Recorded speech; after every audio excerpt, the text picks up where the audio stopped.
سب سے پہلی بات، انسانیت کا اور نوع انسانی کا ازلی اور ابدی دشمن وہ ابلیس لعین ہے۔ یہ چونکہ چیزیں ایسی ہیں کہ جو ما وراء الطبیعات سے متعلق ہے۔ ابلیس جن ہے، جن انویزیبل ورلڈ سے تعلق رکھتا ہے، غیر مرئی جو نظر نہیں آتی۔ فرشتے انویزیبل ورلڈ سے تعلق رکھتے ہیں، غیر مرئی جو نظر نہیں آتے۔ یہ ہم جو ہے اور یہ حیوانات دنیا میں جو ہے یہ مرئی ہے، ویزیبل ہے۔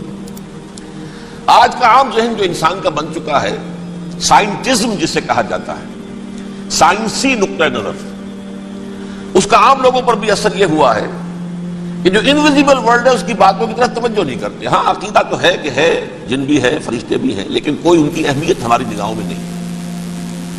ساری نگاہیں مرکوز ہے visible world, physical world. Meta physics کا تو مضمون بھی اب سمجھ رہے ہیں کہ ختم کر دینا چاہیے، یونیورسٹیز سے فلسفے کے ڈپارٹمنٹس ختم ہو رہے ہیں، کیا ضرورت ہے اس کی؟ اصل شے یہ دنیا ہے، یہ عالم ہے، یہ کائنات ہے، یہ مادہ ہے، یہ حیات انسانی، حیات دنیاوی ہے۔ اس پر میرا جو مارکت الارا مضمون تھا 1967 کے جون میں جو چھپا تھا، اسلام کی نشرت ثانیہ کرنے کا اصل کام، کہ جو عہد حاضر کی جو تہذیب ہے اس کے 3 بنیادی اصول کیا ہیں؟ خدا ہے یا نہیں ہے چھوڑو، اس بحث پہ نہ پڑھو، کائنات تو ہے نا، مادہ تو ہے نا، روح کوئی شے ہے یا نہیں ہے کیا پتا، کسی نے دیکھی نہیں آج تک، لہذا اس کے بارے میں گفتگو کا فائدہ کیا، وقت کا سیاح۔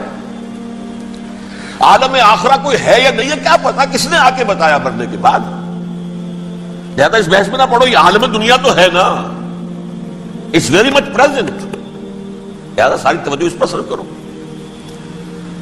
تو خدا کے مقابلے میں کائنات پر توجہ، روح کے مقابلے میں مادے اور جسم پر توجہ، حیات اخروی کے مقابلے میں حیات دنیاوی پر توجہ۔ یہ ہے اصل میں کرکس آف دی میٹر، اس تہذیب جدید کا خلاصہ یہ۔ دیکھیے اللہ تعالیٰ نے جو مخلوقات پیدا کی ہیں ان میں ایک تقسیم تو ہو سکتی ہے ذی حیات اور بغیر حیات، جاندار چیزیں اور بے جان چیزیں۔ بے جان چیزیں بے شمار، یہ تمام فلکیات، یہ پوری کائنات، یہ زمین، یہ پہاڑ، یہ شجر و حجر، کیا؟ لیکن ایک ہے جاندار۔ ان جانداروں میں ایک تقسیم ہے، 2 کا تعلق غیر مرئی دنیا سے ہے، انویزیبل ورلڈ سے۔ فرشتے جو دکھائی نہیں دیتے، ان کی پیدائش ہوئی ہے نور سے۔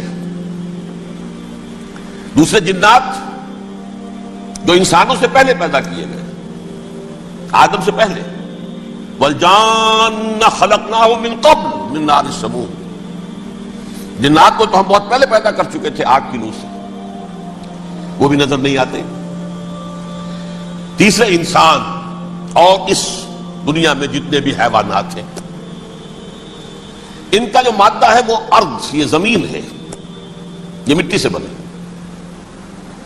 تراب سے بنے، کرسٹ آف دی ارتھ سے بنے۔ اب ان میں ایک تقسیم ہے، ایک وہ ہے، ان تمام میں شعور تو ہے، حیوانات میں بھی شعور ہے، خود شعوری جسے کہتے ہیں سیلف کانشسنس، یہ صرف 3 میں ہے، فرشتہ، جن اور انسان۔ حیوانات میں خود شعوری نہیں ہے، کانشسنس ہے، سیلف کانشسنس نہیں ہے۔ تھوڑی سی بات سے سمجھا دوں آپ کو، میں دیکھ رہا ہوں، آپ مجھے دیکھ رہے ہیں، کتا بھی کوئی یہاں ہوتا تو مجھے دیکھ رہا ہوتا، لیکن کتے کو مجھے دیکھتے ہوئے یہ احساس نہیں ہوتا کہ میں دیکھ رہا ہوں، یعنی کتے کو یہ احساس نہیں ہوتا کہ وہ دیکھ رہا ہے، مجھے دیکھ تو رہا ہے، اس کو میں کا احساس نہیں ہے کچھ۔ میں جب دیکھ رہا ہوں تو میں سمجھتا ہوں میں دیکھ رہا ہوں، میں ہوں کوئی شے جو دیکھ رہا ہوں، یہ خود شعوری ہے، سیلف کانشسنس۔ کسی بھی کام کو کرتے ہوئے اپنے وجود کا احساس، میرا فیصلہ ہے، میری رائے ہے، یہ ہے در حقیقت سیلف کانشسنس، انا، سیلف، خودی۔ یہ حیوانات میں نہیں ہے، یہ ہے صرف ملائکہ، جنات اور انسان۔ اب یہاں مسئلہ پڑ گیا، بڑا پرپیچ مسئلہ۔ اللہ تعالیٰ نے پہلے انسانی ارواح کو پیدا کیا نور سے، پھر ناک سے پیدا کیا، نار سے، آگ سے جنات کو، پھر مٹی سے بنایا، آدم کا حی اللہ، اس میں روح پھونک دی، اب آدم بن گئے۔ اعلان یہ کر دیا کہ خلافت عرضی جو ہے وہ آدم کو عطا کی جا رہی ہے. یہ پیش پڑ گئے. اس پر تھوڑا سا اشکال تو فرشتوں کو بھی ہوا. قرآن میں ہے سورہ بقرہ کے 4 رکوع میں اتجعل فیہا من یفسد فیہا ویسفک الدماء ونحن نسبح بحمدک ونقدس لک. پروردگار اس آدم کو تو خلافت دے رہا ہے, زمین کے اندر اختیار دے دے گا, یہ تو فساد کرے گا, خوریزی کرے گا, ہم تیری تسبیح و تحمید میں لگے ہوئے ہیں, جو بھی حکم ہو ارشاد ہو ہم بجا لاتے ہیں, تو ضرورت کیا ہے؟ اس کا جواب اللہ نے دیا انی اعلم ما لا تعلمون. میری مشیت, میری حکمت وہ میں ہی جانتا ہوں, ضروری نہیں کہ تم اس کو شیئر کر سکتے. لیکن یہ جنات میں سے ایک جن تھا عزازیل. اب دیکھیے کہ جنات کو ایک قرب حاصل ہے ملائکہ کے ساتھ. کیوں؟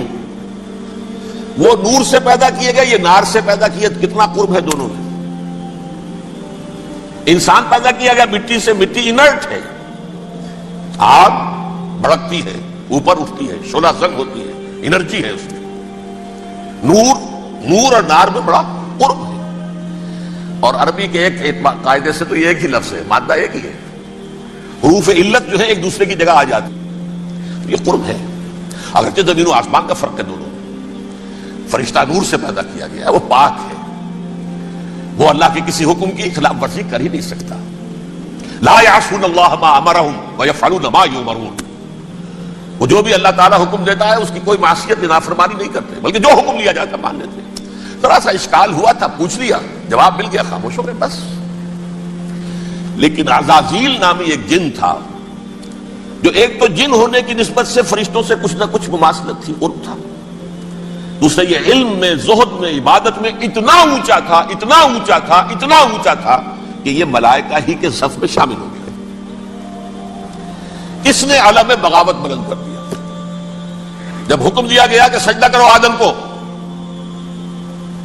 اب یہ دیکھیے کس قدر یہ اہم مضمون ہے. اور آپ سوچ رہے ہیں یہ باتیں آج پہلی مرتبہ ہمیں اس طرح سنائی جا رہی ہیں. یہ باتیں تو علم میں آتی نہیں ہمارے. وجہ کیا ہے؟ آپ کو دلچسپی نہیں ان چیزوں سے. جدید تہذیب نے ان چیزوں کی اہمیت کو زیرو کر دیا.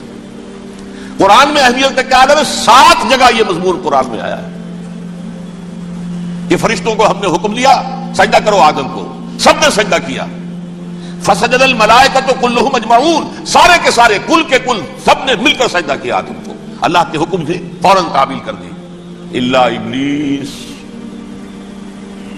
ابا واستکبر وکان من الکافرین. ابلیس نے نہیں کیا, انکار کیا, استکبار کیا, گھمنڈ کیا. اور اس کو سورہ کہف میں بیان کر دیا گیا. یہ اس لیے کہ وہ اصل میں جنات میں سے تھا, اگرچہ شامل تو تھا فرشتوں میں اس وقت. کان من الجن ففسق عن امر ربہ, وہ اصل میں جنات میں سے تھا, اس وجہ سے وہ اپنے رب کے اس فیصلے کے خلاف کھڑا ہو گیا. سرکشی تھی اس میں. یہ معاملہ اتنا اہم ہے, اب آپ سمجھیے کہ 7 مرتبہ سورہ بقرہ, سورہ اعراف, سورہ حجر, سورہ بنی اسرائیل, سورہ کہف, سورہ طٰہٰ, سورہ صاد, 6 مکی صورتوں میں ذکر ہے یہ, اور ایک مدنی صورت سورہ بقرہ. ان میں سے اکثر مقامات پر پھر جب اللہ نے کہا کہ اچھا تم نے یہ سرکشی کی ہے اور ہمارے حکم کی خلاف ورزی کی ہے تو یہاں سے نکل جاؤ, دفع ہو جاؤ, تم مردود ہو, مردود ملعون. ان علیک لعنتی الی یوم الدین, اب تجھ پر لعنت رہے گی میری قیامت کے دن. اس نے کہا اچھا پروردگار پھر مجھے ذرا مہلت دے دے, رب فانظرنی الی یوم یبعثون, قیامت تک میری زندگی طویل کر دے. فذهب فإنك من المنظرین, کہہ دیا اچھا جاؤ, تمہاری یہ درخواست بھی ہم نے قبول کی. انہوں نے کہا پروردگار اب میں اس آدم کو بھی گمراہ کر کے چھوڑوں گا اور آدم کی نسل کو تباہ کر کے چھوڑوں گا. انتہائی شدید چیلنج کے انداز میں یہ قرآن مجید میں 4-5 مرتبہ مضمون آیا ہے. میں نے صرف 2 جگہ سے آپ کو اس وقت کوٹ کر کے سنایا تھا. سورہ اعراف میں اللہ تعالیٰ فرماتے ہیں قالا, اس پر ابلیس نے کہا فبما اغویتنی, تو اے رب جو تو نے مجھے گمراہ کیا ہے, مجھے ذلیل کر دیا, مجھ پر فوقیت دے دی اس کو, انا خیر منہ, میں اس سے بہتر ہوں, خلقتنی من نار وخلقتہ من طین, بنایا تو نے مجھے آگ سے اور اس کو بنایا مٹی سے, پھر مجھ سے مطالبہ کہ میں سجدہ کروں, اور میں نے سجدہ نہیں کیا تو تو نے مجھے ملعون قرار دے دیا. قال فبما اغویتنی لاقعدن لهم صراطک المستقیم, اب میں یہ نسل آدم کے لیے اس کو برباد کرنے کے لیے تیری سیدھی راہ کے اوپر گھات میں بیٹھوں گا، سیدھے راستے پر چلنے نہیں دوں گا۔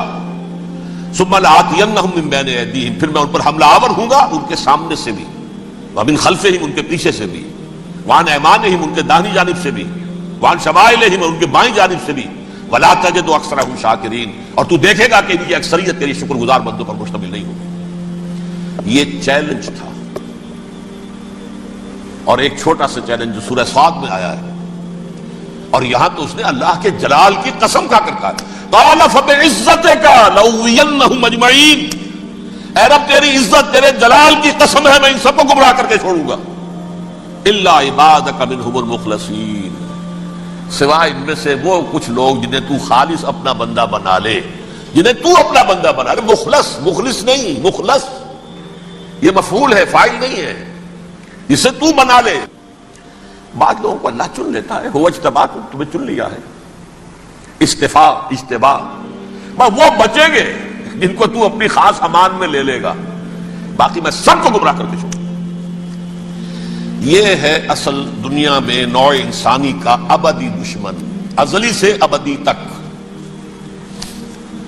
اور اس میں نوٹ کیجئے کہ اس کی اصل بنیاد کیا ہوئی؟ دو لفظ، تکبر اور حسد۔ استکبرا، تکبر کیا، انا خیر منہ، میں اس سے بہتر ہوں۔ یہ ساری بس کی گانٹھ یہی ہے، سب سے بڑی گمراہی کی وجہ یہی ہے۔ اسی لیے کہا ہے حدیث میں، لن يدخل الجنہ من کان فی قلبہ مثقال حبۃ من کبر، جنت میں ہرگز وہ شخص کبھی بھی داخل نہیں ہو سکے گا جس کے دل میں رائے کے دانے کے برابر بھی کبر ہے۔ تکبر سب سے بڑا جرم، الکبر ردائی، اللہ فرماتا ہے یہ تکبر یہ تو میری چادر ہے۔ کوئی شخص تکبر کرتا ہے تو گویا میری چادر گھسیٹ رہا ہے میرے کندھے سے۔ عرب میں کسی شخص کی توہین کرنی ہوتی تھی تو اس کی چادر گھسیٹتے تھے، ننگا کر دیا گویا کہ یہ میری ردائی ہے، الکبر ردائی، یہ میری چادر ہے، یہ جامہ مجھے زیب دیتا ہے، مجھ پر راستہ آتا ہے۔ اور حسد، آدم کو جو برتری عطا ہو گئی اس حسد کی آگ میں وہ جل رہا ہے اور اس کا انتقام لینا چاہتا ہے۔ آدم سے بھی، آدم کو بھی گمراہ کیا، جنت سے نکلوایا، ویسے نکلنا تو انہیں تھا ہی مشیت اذن میں، لیکن فوری طور پر اللہ کے حکم کی خلاف ورزی تو کروائی نا۔ فعصى آدم ربہ فغوى، آدم نے اپنے رب کے حکم کی نافرمانی کی اور گمراہ ہوا عارضی طور پر۔ یہ دوسری بات ہے، توبہ کر لی، اللہ نے توبہ قبول فرما لی، معاف کر دیا۔ وہ مستقل جو ہے وہ نسل انسانی پر اس گناہ کا اثر متوارث طور پر نہیں آ رہا ہے، ختم ہو چکا معاملہ، ہوا تھا ہو گیا۔ فتلقى آدم من ربہ کلمات فتاب علیہ انہ هو التواب الرحیم۔ اور توبہ کی شان یہ ہے جب وہ قبول ہو جائے اللہ کی جناب میں، کیا التائب من الذنب کمن لا ذنب له، گناہ سے توبہ کرنے والا ایسے ہوتا ہے جیسے اس نے کبھی گناہ کیا ہی نہیں تھا۔ لیکن بارہ کو گمراہ کرنے میں کامیاب ہو گیا، حضرت آدم اور حوا کو بھی، اور نوع انسانی کی عظیم اکثریت، عظیم اکثریت، عظیم اکثریت اس کے داؤ میں آئی ہوئی ہے نہیں۔ کتنے ہیں وہ عباد اللہ المخلصین، الا عبادک منہم المخلصین، کتنے ہیں جو واقعتاً خالصتاً اللہ کے بندے بن گئے، جنہیں اللہ نے اپنا بنا لیا، اپنا قرار دے دیا۔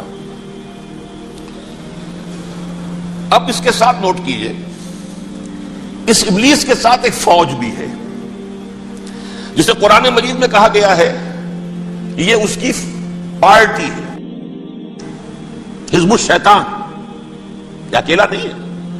ایک تو وہ عزازیل ہے، اس کی طویل ترین عمر اللہ نے دے دی، وہ تو قیامت تک رہے گا۔ باقی بھی جنات جو ہیں ان کی نسل میں سے، یا اس کی نوع میں سے، اس کی نسل میں سے، جنات کی عمریں انسانوں کی عمروں سے زیادہ ہیں، بہت زیادہ ہیں، لیکن پھر بھی اتنی نہیں ہے۔ یہ خاص ہے اس کا معاملہ کہ اس نے کہا تھا رب انظرنی الی یوم یبعثون، مجھے دے دے مہلت اس وقت تک تاکہ میں ثابت کر کے دکھا دوں کہ جسے تو نے یہ خلافت دیا یہ اس کا اہل نہیں ہے۔ Let me prove this point, ولا تجد اکثرہم شاکرین، تو ان کی اکثریت کو شکر گزار نہیں پائے گا۔ وہ ابلیس جو ہے وہ ریکروٹ کرتا ہے اپنے فوجی، اول تو خود جنات میں سے جو اس کے نمبر 1 لشکری ہے۔ قرآن مجید میں اس کا اشارہ دیا گیا ہے، انہو یراکم ہوا وقبیلہ من حیث لا ترونہم۔ دیکھو لوگو، اے انسانوں، وہ ابلیس لعین عزازیل اور جو اس کے قبیلے کے لوگ ہیں، جنات ہیں، وہ تمہیں وہاں سے دیکھتے ہیں اور تاکتے ہیں اور حملہ کرتے ہیں جہاں سے تم انہیں نہیں دیکھتے. وہ غیر مرئی ہیں، انویزیبل ہے، تمہیں نظر نہیں آتے. ویزیبل دشمن کا وار تو روک لو گے، انویزیبل کا کیسے روکو گے؟ انہو یراکم ہوا وقبیلہ، اکیلا ہی نہیں ہے وہ تو تمہیں تاکتا ہے، تم پر حملہ کرتا ہے، گھات میں لگ کر جو ہے تمہارے اوپر حملہ کرتا ہے، وہ بھی اور اس کے ساتھ اس کے قبیلے کے لوگ جنات بھی، من حیث لا ترونہم، جہاں سے کہ تم انہیں نہیں دیکھتے.